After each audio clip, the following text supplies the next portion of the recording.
What's up, guys? Welcome back to the newly named Cheesy Does It cooking vlog. Today we're making pork carnita taco. Carnita meat comes from the pig's shoulder, which sometimes is called a pork butt, even though it's not from the butt at all. What happens is, a bunch of perverts running around the farm giving pig parts a bunch of pervert names.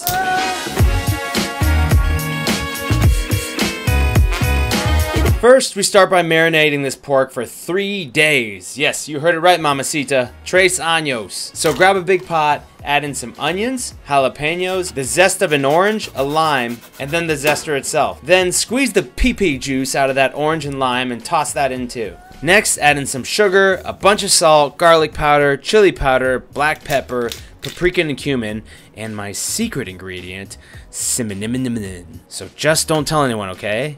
You're not gonna talk, right?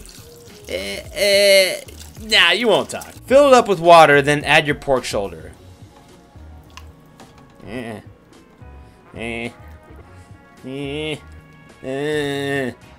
won't fit.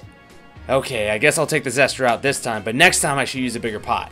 Next, grab a syringe. I found this in an alleyway behind a TGI Fridays. Suck in the marinade and inject it into different parts of the meat until it starts looking like a natural bodybuilder. Then, throw a cap on and let it sit in the fridge for 3 minutos. 3 days later. Okay, it's been 3 domingos and our meat is ready for the slow cooker. Cut up a whole onion, because we're going to create a bed of onions for the meat to lay on while it slow cooks. Get it? Bed of onions?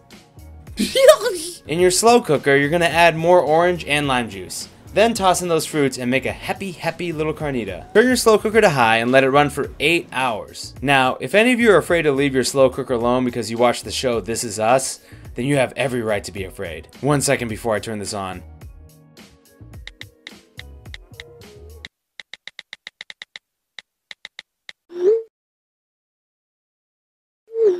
If you don't watch the show, then let me give you a rundown. P.S. It's sort of a spoiler alert. I think I can get to him. Get down here! No, Jack! Jack, don't go back inside! Go back to the street. Be right out. Jack! Oh! Okay, it's been 8 minutos. Take your meat out piece by piece. Here's a bone you can feed to your dog or your baby. When you finish removing all your meat from the slow cooker, there's going to be a lot of juice. If you have a really great body and you want to ruin it, drink this.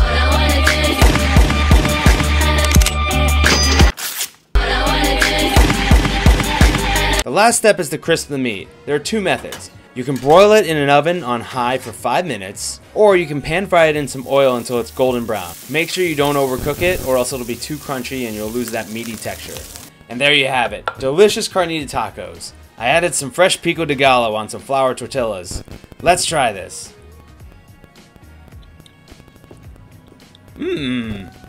Its soup's good. And I know what you're thinking. Brian, is that a homemade mango salsa? Yes. Is that also guacamole? Yes. Are you gonna do a video on those? Yes. Partial or full nudity? Yes. That's it for today, guys. Make sure you like and subscribe. I hope you like that recipe. As usual, measurements and ingredients are gonna be in the blog listed below. Follow me on social media everywhere. What the f***? What? What did you do? I put the pork on the blanket. These are my good sheets. Well, it was a joke. I mean, it was a good joke. I thought it was funny. A joke? Yeah. A That joke? was pretty funny. Is this a joke? I don't hate it.